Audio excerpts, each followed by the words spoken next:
The Elves and the Shoemaker. Once upon a time there was a poor shoemaker who lived with his wife. He made excellent shoes and worked quite diligently, but even so he could not earn enough to support himself and his family. He became so poor that he could not even afford to buy the leather he needed to make shoes. Finally he had only enough to make one last pair. He cut them out with great care and put the pieces on his workbench, so that he could sew them together the following morning. His wife asked, "What will happen to us? The cupboards are bare, and we have no firewood.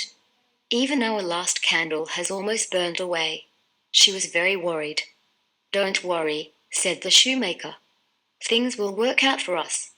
You'll see, I will finish these shoes tomorrow, and someone will buy them." He cut out the leather and then went to bed. The shoemaker would finish working first thing in the morning. The next morning, he awoke early and went down to his workshop. On his bench he found an exquisite pair of shoes. They had small and even stitches, formed so perfectly that he knew he couldn't have produced a better pair himself.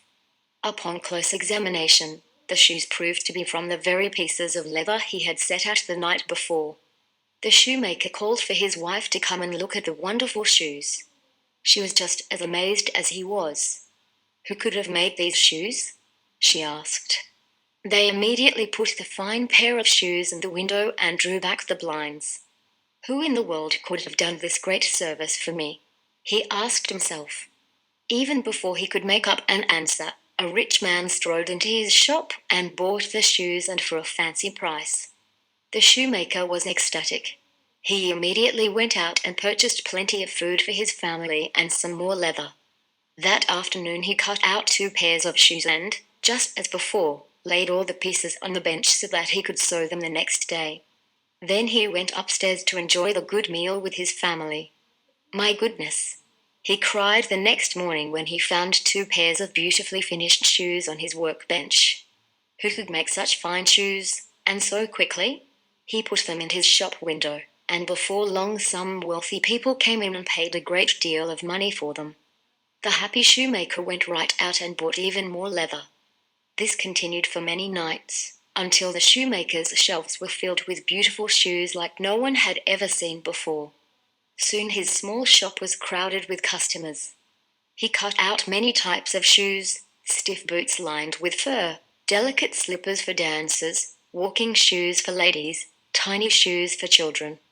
Soon his shoes had bows and laces and buckles of fine silver. The little shop prospered as never before, and its proprietor was soon a rich man himself. His family wanted for nothing. As the shoemaker and his wife sat by the fire one night, he said, "One of these days, I shall have to learn who has been helping us." "We could hide behind the cupboard in your workroom," she said. "That way, we could find out just who your helpers are." And that was just what they did. That evening, when the clock struck 12, the shoemaker and his wife heard a noise. 2 tiny men, each with a bag of tools, were squeezing beneath the crack under the door. Their clothing was old and worn, which made the shoemaker and his wife sad. The elves wore thin, torn pants that ripped and covered with patches. They were making shoes, but they didn't have any for themselves. The next day, the shoemaker's wife said, "Those little elves have done so much good for us. We should make some gifts for them." "Yes," cried the shoemaker. "I'll make some shoes that will fit them, and you make some clothes." They worked until dawn. The presents were laid out upon the workbench: 2 tiny jackets, 2 pairs of trousers, and 2 pairs of shoes. They also left out some plates of good things to eat and drink. Then they hid once again behind the cupboard and waited to see what would happen. Just as before, the elves appeared at the stroke of midnight.